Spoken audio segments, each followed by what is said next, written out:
মুক্তিযোদ্ধাকে কটাক্ষ করে কোনো বক্তব্য মুক্তিযোদ্ধারা সহ্য করবে না।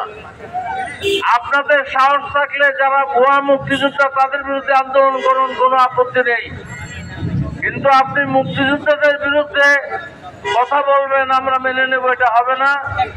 আর আজকের প্রজন্মকে, যারা মুক্তিযুদ্ধের প্রজন্ম, তাদের প্রতি আমাদের অনুরোধ থাকবে, আপনারা মুক্তিযুদ্ধের চেতনা কি আগে জানুন, সেই চেতনা বাস্তবায়নের জন্য আপনারা আন্দোলনে নামেন। এই বাংলাদেশ মুক্তিযুদ্ধের চেতনা এখনো বহন করছে না। মুক্তিযুদ্ধের প্রথম চেতনা ছিল রাষ্ট্রের সর্বস্তরে বাংলা ভাষার প্রচলন, এটি হয়নি। এই কারণেই বিরোধী পক্ষ আস্ফালন করতে পারে।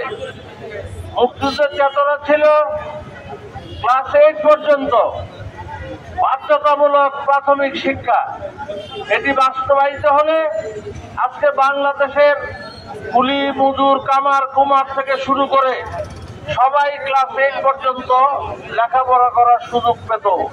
এটি হয়নি। আপনাদের উচিত হলো এগুলোর পক্ষে আন্দোলন করা।